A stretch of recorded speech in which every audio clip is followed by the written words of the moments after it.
I feel like the focus is starting to shift off of me. Maybe in editing you'll fix it. My question is for Meghan. Meghan, besides holder of briefcase 24 on Deal or No Deal, what do you think your most impactful role was? Hey, thanks for having us on the show. It's so awesome to be here. It's great. I'm sorry. It's not your fault. I kind of took you out of your natural habitat. I'm surprised you're still breathing. You see, my wife and I I was totally like, you should write a book because your family's like stupid and then so are like journalists. You really need to stop thinking in terms of palaces. We have to get jobs. I have to start auditioning again. Oh yes, you were on the very famous show Suits. More popular in the States than even Friends, you told us. Okay, so guess who just got absolutely shredded on national TV again? Yep, Meghan Markle. And this time, South Park didn't come to play cute. Oh no, they went all in. Gloves? Office mercy? None. The episode didn't even try to be subtle. It just dove straight into Meghan's world and started swinging left, right, and center. Every single scene, a punch in the gut. They roasted her mannerisms, the way she talks in interviews, the whole polished, perfect image she's been clinging to since ditching the royal life. And you know what? It was hilarious, but also uncomfortably accurate. Like at some point you start wondering, wait, is this really satire or are they just describing real life? It was that sharp, that brutal. They land a joke, then immediately twist it harder with an even more savage line. But here's the kicker. This wasn't just about making people laugh. Nope, it was a statement. They weren't just mocking Meghan's media image. That was just their warm-up act. The real damage came after, and it cut deep. We want privacy! We want privacy! I'm sorry. It's not your fault. I kind of took you out of your natural habitat. I'm surprised you're still breathing. And here's where the whole thing started unraveling for Meghan. South Park honed in on her obsession with curating this perfect public persona and absolutely demolished it. They basically said, you're not real, you're a walking PR machine. And honestly, it hit hard. They mocked her carefully planned out photos, her dramatic pauses mid-interview like she's rehearsing for an Oscar, and even that weirdly staged tone she uses when talking about deep personal stuff.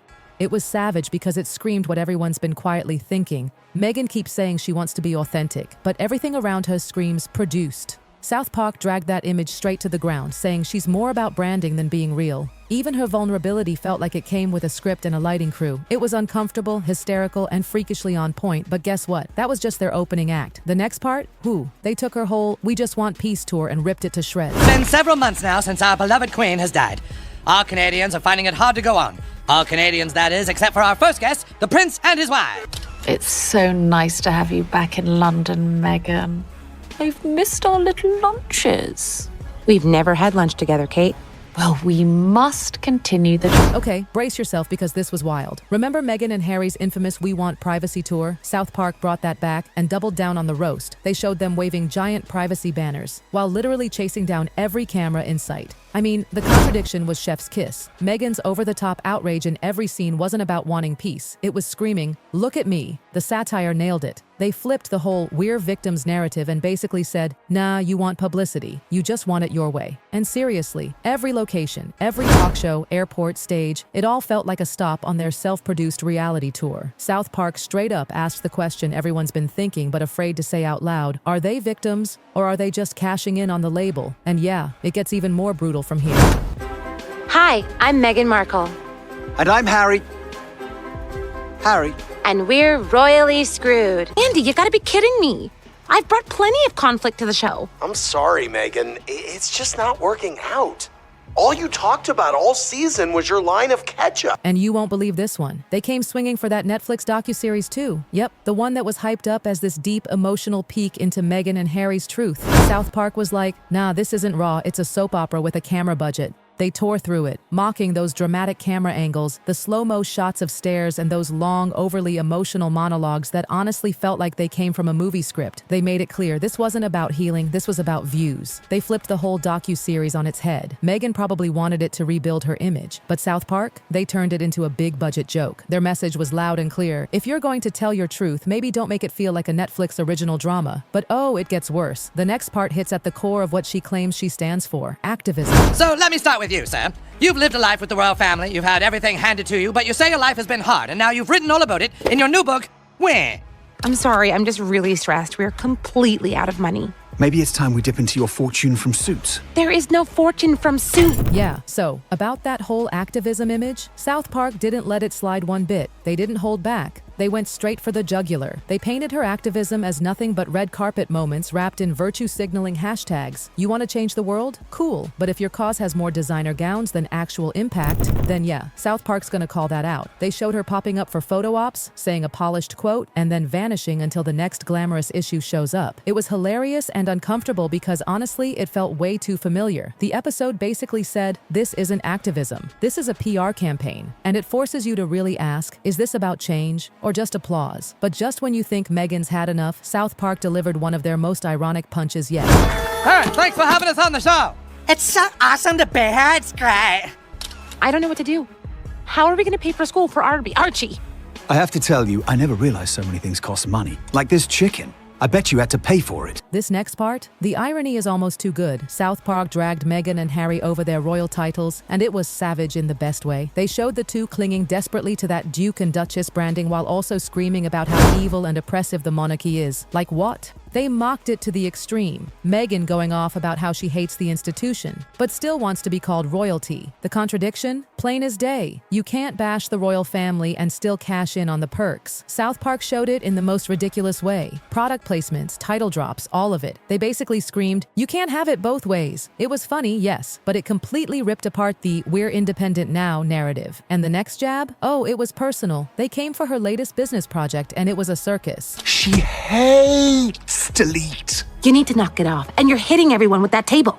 And please stop sending me samples. I hear you, Andy. I'll amp it up. I'll smash a wine glass. I'll tell Kyle she has Munchausen syndrome. I'll accuse Dorit of doing... So get this, South Park took Meghan's rumored $20 million lifestyle brand and turned it into a total punchline. Brutal doesn't even begin to cover it. They imagined her peddling overpriced jam, lavender-scented nonsense, and cheesy faux feminist slogans all wrapped up in this "I'm just like you" image, and it was viciously funny. Like South Park didn't just make fun of the products, they ripped into the whole idea that Meghan could rebrand herself as some down-to-earth entrepreneur while still being, you know, royalty adjacent and living in luxury. And the fake product names? Hysterical. Customers didn't even know if they were buying jam or accidentally signing up for a TED Talk. The satire was laser-focused. It wasn't just about mocking the brand. It was about destroying the illusion of relatability. They're saying, you're not one of us. Stop selling it like you are. And just when you think it couldn't get more embarrassing, South Park shifts the spotlight again. And poor Harry, well, he didn't get spared either. And oof, here's where it really gets awkward. South Park finally gives Harry his turn. But let's be real, it's still Meghan's roast. They made Harry look like this dazed little puppy, just following Meghan around, totally lost and constantly confused. The real star of the media circus? Meghan. She's portrayed as the mastermind, the one calling the shots, stage managing every moment, while Harry's over here stumbling through interviews and barely keeping up. It was funny, yes, but also a little painful. South Park is clearly saying, yeah, Harry's in the mess too, but let's be honest, he's just along for the ride. And they didn't sugarcoat it either. They painted a picture of Meghan as the power behind the brand, behind every headline, every awkward statement, and every cringy business idea. It was loud, it was clear, and it made you wonder, who's really running the show? And if that wasn't deep enough, what came next? It was a full-on identity takedown. So here's where things got downright chilling. South Park stopped roasting her actions and went straight for her identity. They asked the one question nobody wants to hear. Is anything about Meghan Markle even real? And then they ran with it. In the episode, she's shown flipping between activist, influencer, victim, royal, just swapping identities depending on what works best in the moment. Nothing was off limits. Not her words, not her facial expressions, not even her wardrobe. All of it portrayed as completely calculated. It wasn't just a jab, it was a full-blown character breakdown. As if they were saying, there is no real Meghan, just a collection of trending hashtags and sound bites wrapped in designer quotation marks. It left people shook. Like, who even is she beneath all that PR packaging? That question haunted viewers. And then came the silence. Now imagine this. South Park drops one of the harshest, most ruthless parodies of Meghan ever. Everyone's watching, waiting, expecting fireworks. But Meghan? She says nothing. Not a tweet, not a quote, just silence. And let me tell you, that silence was loud. Remember last time? Rumors were flying about her being furious, maybe even ready to sue. But this time, crickets, which only made it all seem more calculated. You could feel the PR team in full panic mode behind the scenes, scrambling to figure out, how do we clean this up without making it worse? South Park even hinted at it. portraying her character as image-obsessed and falling apart under pressure. So now everyone's wondering, is she staying quiet to look unbothered? Or is she seriously shaken? Either way, her silence backfired. And just when it couldn't get more awkward, Hollywood chimed in, or rather, didn't. This part, it was absolutely icy. While Meghan stayed quiet, so did Hollywood. No celebrities tweeting in her defense, no influencers posting supportive stories, no dramatic think pieces rushing to her side, just nothing. This is the same Hollywood that once tripped over itself to praise her every move. And now they're pretending they don't even know her. South Park actually wove that into the episode too, surrounding Meghan's character with fake, clueless yes men and empty praise. It was brilliant. The silence said everything. Loyalty in Hollywood only lasts until things get messy.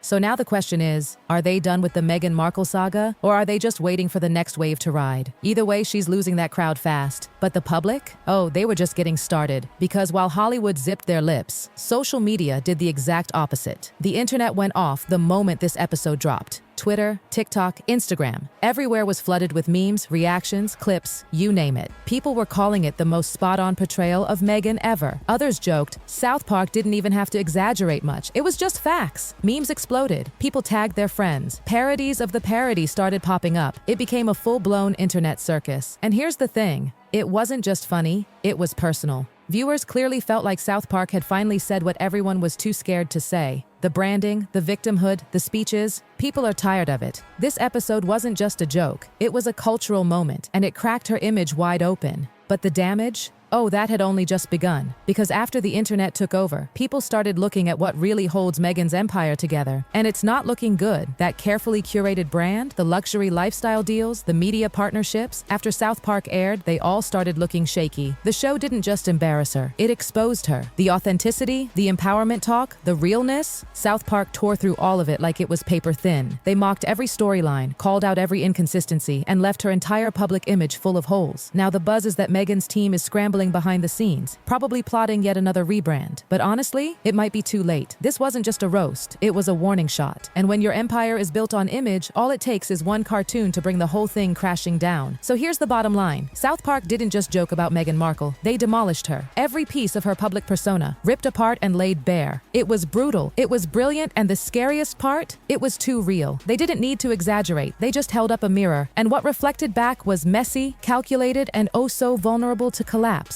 Love her or hate the chaos that follows her, you have to admit, South Park struck a nerve. And if this was just their first round, imagine what they'll do if they ever come back for more. So if you love this breakdown, don't forget to like, subscribe, and stick around, because if South Park decides to do a sequel, oof, things could get way messier.